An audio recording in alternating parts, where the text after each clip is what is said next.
Hello friends, welcome to learn united channel में आप सभी का स्वागत है। Daily GK and current affair के 4 दिसंबर के इंपॉर्टेंट क्वेश्चंस को लेकर हम आप सभी के सामने हाजिर हैं। चलिए फटाफट वीडियो को स्टार्ट करते हैं। लेते हैं आज का पहला क्वेश्चन। भारतीय नौसेना दिवस कब मनाया जाता है? When is Indian navy day celebrated? तो आपके ऑप्शन है 3 दिसंबर, 4 दिसंबर, 5 दिसंबर, 6 दिसंबर।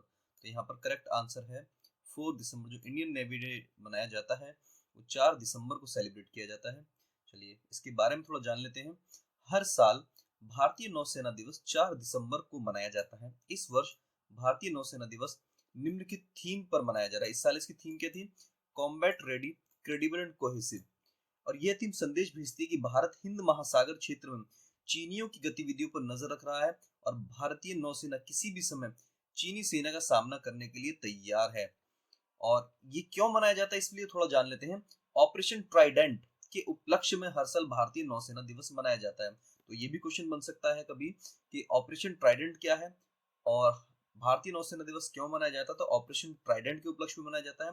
ये कराची हार्बर पर हमला करने के लिए 1971 के भारत पाकिस्तान युद्ध के दौरान भारतीय नौसेना द्वारा ये ट्राइडेंट ऑपरेशन शुरू किया गया था और इसी के उपलक्ष्य में भारतीय नौसेना दिवस मनाया जाता है। चलिए बढ़ते हैं नेक्स्ट क्वेश्चन की तरफ।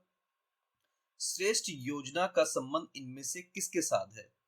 With which of the following is the श्रेष्ठ स्कीम इज रिलेटेड? तो श्रेष्ठ स्कीम रिलेटेड किससे है? तो यहाँ पर आपके ऑप्शन है लक्षित क्षेत्रों में उच्च विद्यालयों में छात्रों के लिए आवासीय शिक्षा, उच्च स्वास्थ्य सुविधा, शौचालयों का निर्माण, 60 वर्ष से अधिक उम्र के नागरिकों को पेंशन। तो आपके ऑप्शन है residential education for students in high schools in targeted areas, high health facilities, constructions of toilets, pensions to citizen above 60 years of age. तो यहाँ पर जो आपके करेक्ट आंसर है वो residential education for students in high schools in targeted areas. और इस श्रेष्ठ योजना के बारे में और थोड़ा सा स्पेसिफिक जान लेते हैं। भारत सरकार द्वारा अनुसूचित जाति के छात्रों के लिए श्रेष्ठ योजना शुरू करने जा रही है। श्रेष्ठ योजना जो है अनुसूचित जाति के छात्रों के लिए है स्पेशली। यह योजना छात्रों को गुणवत्तापूर्ण आवासीय शिक्षा प्रदान करेगी। जैसे हमारे NVS Navodaya Vidyalaya residential school है, इसी तरह से आवासीय स्कूल और खोले जाएंगे जो श्रेष्ठ स्कीम के अंडरटेकिंग में काम करेंगे। इसकी मुख्य विशेषता क्या है? ये योजना सामाजिक न्याय और आधिकारिकता मंत्रालय द्वारा कार्यान्वित की जाएगी। यह अनुसूचित जाति के मेधावी छात्रों को लक्षित करती है और यह 9 से 12वीं तक के छात्रों के ड्रॉप आउट नियंत्रण को करने में मदद करेगा। यह योजना उच्च गुणवत्ता वाली आवासीय स्कूली शिक्षा प्रदान करेगी। इस योजना को लागू करने के लिए नीति आयोग ने आकांक्षी जिलों में प्रतिष्ठित गैर सार्वजनिक आवासीय सुविधाओं को मान्यता दी है। इसके बारे में एक चीज और बता दें, श्रेष्ठ स्कीम जो है ये 6 दिसंबर को जो महापरिनिर्वाण दिवस जो बाबा साहेब भीमराव अंबेडकर की जयंती पर मनाया जाएगा, तो उस दिन इसको लॉन्च किया जाएगा। ग्रेटर टिप्रालैंड किस राज्य में स्थित है? अभी भी न्यूज में चल रहा था ग्रेटर टिप्रालैंड क्या है।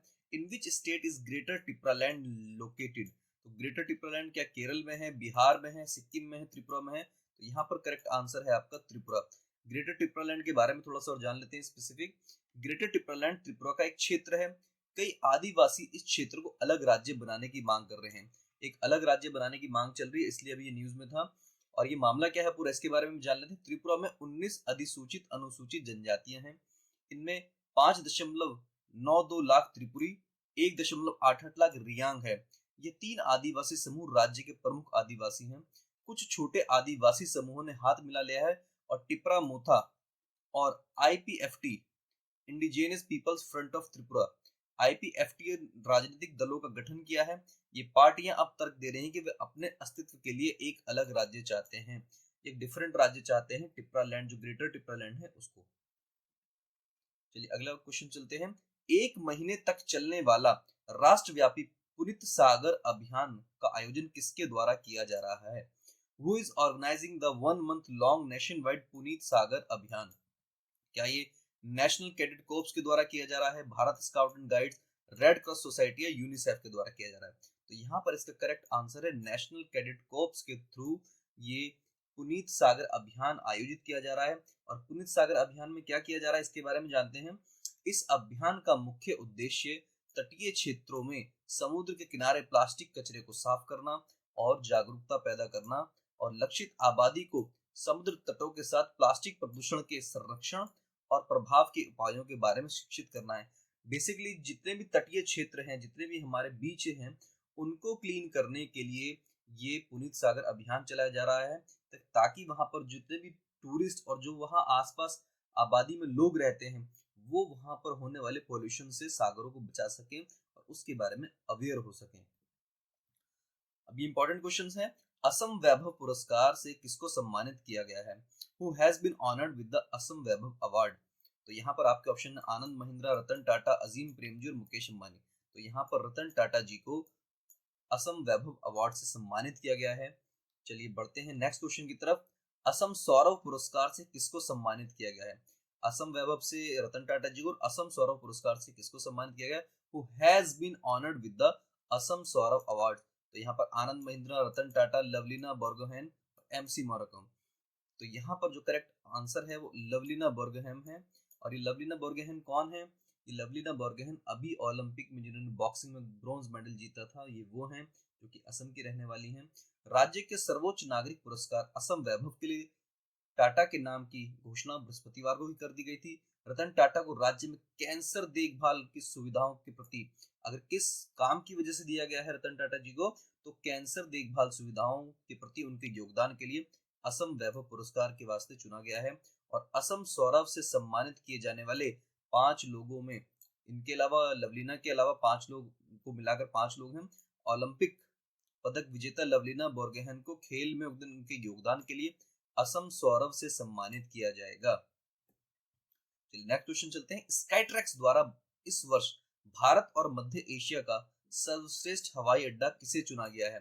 Which was voted the best airport in India and the Central Asia this year by Skytrax? तो यहाँ पर आपके ऑप्शन है राजीव गांधी अंतरराष्ट्रीय हवाई अड्डा, कैंपेगौड़ा अंतरराष्ट्रीय हवाई अड्डा, इंदिरा गांधी अंतरराष्ट्रीय हवाई अड्डा या छत्रपति शिवाजी महाराज अंतरराष्ट्रीय हवाई अड्डा। Your options are Rajiv Gandhi international airport, Kempegowda international airport, Indira Gandhi international airport या फिर छत्रपति शिवाजी महाराज इंटरनेशनल एयरपोर्ट। तो यहाँ पर जो इसका करेक्ट आंसर है वो है आपका इंदिरा गांधी इंटरनेशनल एयरपोर्ट। तो स्काईट्रैक्स क्या है, इसके बारे में थोड़ा सा जान लेते हैं। स्काईट्रैक्स यूनाइटेड किंगडम की एक कंसल्टेंसी एजेंसी है जो एयरलाइन और हवाई अड्डों की समीक्षा करती है और उन्हें रेटिंग देती है। स्काईट्रैक्स द्वारा प्रकाशित वर्ल्ड 200 एयरपोर्ट्स की सूची में हैदराबाद, मुंबई और बेंगलुरु के अन्य हवाई अड्डों के साथ साथ दिल्ली हवाई अड्डा भी शामिल है। नेक्स्ट इंपॉर्टेंट क्वेश्चन है, प्रेसिडेंट कलर अवार्ड से किसे सम्मानित किया गया है? Who has been honored with the President's Color Award? तो क्या ये उत्तर प्रदेश राज्य सेवा आयोग को मिला है, दिल्ली शिक्षा विभाग को मिला है, उत्तराखंड टूरिज्म को मिला है या फिर हिमाचल प्रदेश पुलिस को मिला है? तो presidents colour award Himachal Pradesh police को मिला है। चलिए प्रेसिडेंट्स कलर अवार्ड के बारे में थोड़ा जान लेते हैं। प्रेसिडेंट कलर राष्ट्र के लिए असाधारण सेवा के सम्मान में एक सैन्य इकाई को दिया जाने वाला सर्वोच्च सम्मान है। जितने भी फोर्सेस हैं उन फोर्सेस को दिया जाता है प्रेसिडेंट कलर अवार्ड। और देश के पहले राष्ट्रपति डॉक्टर राजेंद्र प्रसाद ने 27 मई 1951 को भारतीय सशस्त्र बलों को प्रेसिडेंट कलर से सम्मानित करने की शुरुआत भारतीय नौसेना से की थी। सबसे पहला अवार्ड अगर पूछा जाता है तो भारतीय नौसेना को मिला था और इस साल ये हिमाचल प्रदेश पुलिस को मिला है। नेक्स्ट चलते हैं, सांस्कृतिक और रचनात्मक उद्योगों के लिए यूनेस्को सद्भावना राजदूत किसे नियुक्त किया गया है? Who has been appointed UNESCO's goodwill ambassador for cultural and creative industries? तो यहाँ पर आपके ऑप्शन है Priyanka Chopra, Naomi Kawase, Rihanna, Serena Williams. तो यहाँ पर करेक्ट आंसर है नाओमी कवासे। तो संयुक्त राष्ट्र शैक्षिक, वैज्ञानिक और सांस्कृतिक संगठन यूनेस्को के महानिदेशक, अब इसके महानिदेशक कौन है? आंड्रे अजोले ने जापानी फिल्म निर्देशक नाओमी कवासे किस देश से संबंधित हैं? तो वो जापान से संबंधित हैं। जापानी फिल्म निर्देशक नाओमी कवासे को सांस्कृतिक और रचनात्मक उद्योगों के लिए यूनेस्को सद्भावना राजदूत नियुक्त किया है। उन्हें क्यों ये बनाया गया है, क्यों नियुक्त किया है? उन्हें और अधिक न्याय संगत समाजों के विकास की सेवा में, विशेष रूप से महिलाओं या लड़कियों के लिए और यूनेस्को के उद्देश्यों के लिए उनके समर्थन के लिए संस्कृति और रचनात्मकता के प्रति उनकी प्रतिबद्धता के लिए पहचाना गया है और उन्हें गुडविल एम्बेसडर बनाया गया है। अब यूनेस्को के बारे में थोड़ी सी कुछ बातें जान लेते हैं। यूनेस्को की स्थापना एस्टेब्लिशमेंट हुआ था 16 नवंबर 1945 इसका हेडक्वार्टर जो है पेरिस में है, फ्रांस में है। इसकी सदस्य संख्या कितनी है? 193 देश इसके सदस्य हैं और इसके जो प्रमुख है हेड है वो आंद्रे अजोले हैं। चलिए बढ़ते हैं नेक्स्ट क्वेश्चन की तरफ। कुछ और भी इंपॉर्टेंट ब्रांड एम्बेसडर जो भी हाल ही में बने हैं उनके बारे में जान लेते हैं। ICI prudential new digital campaign, अगर तैयारी सही हो तो जीत पक्की है, तो ये इनका लोगो है। तो इसकी जो ब्रांड एम्बेसडर बने हैं लवलीना बोर्गोहेन बनी है। किड्स फुटवेयर ब्रांड प्लेटो के ब्रांड एम्बेसडर बने हैं राहुल द्रविड़ जी। TRIFED Aadi Mahotsav MC Mary Kom. Maharashtra COVID vaccination ambassador जो बने हैं वो सलमान खान बने हैं। सेंचुरी एलईडीज मैजिक रेंज के लिए सौरभ गांगुली। और गुवी एंड आईआईटीएम इंक्यूबेटेड स्टार्टअप के लिए स्मृति मंधाना जो कि भारतीय क्रिकेटर, महिला क्रिकेटर हैं।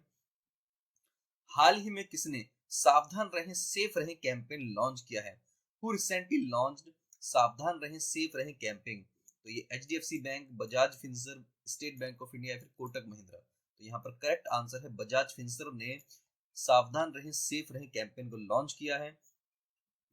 Bajaj Finserv, one of the largest financial conglomerates in India, has launched the second phase of सावधान रहें सेफ रहें।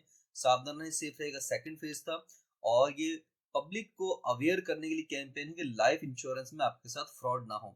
और अगर इनकी जिंगल पूछी जाती है, the campaign has a jingle ना जी with a character named Gupta ji. कि गुप्ता जी का जो कैरेक्टर है वो किस कैंपेन से जुड़ा हुआ है? तो वो सावधान रहें सेफ रहें कैंपेन से जुड़ा हुआ है। और ये किसने लॉन्च किया? किसने किया? ये बजाज फिनसर्व ने किया। और इसका एम क्या है? To educate its customer and the general public on how to stay safe from the life insurance fraud. Life insurance fraud से किस तरह से बचा जाए, अपने आप को सेफ रखा जाए। चलिए बढ़ते हैं नेक्स्ट क्वेश्चन की तरफ। वर्ल्ड कोऑपरेटिव मॉनिटर रिपोर्ट 2021 ने किस सहकारी संस्था को नंबर 1 कोऑपरेटिव का दर्जा दिया है? Which cooperative institution has been given the status of number 1 cooperative by world cooperative monitor report 2021? तो यहाँ आपके पास ऑप्शन है नेफेड, क्रेबिको, अमूल या इफ्को। तो यहाँ पर जो करेक्ट आंसर है वो है इफ्को। इफ्को को नंबर 1 कोऑपरेटिव का दर्जा 2021 का मिला है। चलिए इफ्को के बारे में थोड़ा जान लेते हैं। इफ्को जो फाउंडेड किया गया था वो 1967 में ये अस्तित्व में आया था और इसका हेडक्वार्टर न्यू दिल्ली में है। और इसके एमडी और सीईओ है डॉक्टर यूएस अवस्थी, इसके एमडी और सीईओ हैं। तो चलिए आज 4 दिसंबर के इंपॉर्टेंट क्वेश्चंस में आज के लिए इतना ही। वीडियो अच्छी लगी हो तो प्लीज वीडियो को लाइक कीजिए, शेयर कीजिए और चैनल को सब्सक्राइब कीजिए। Thank you so much guys.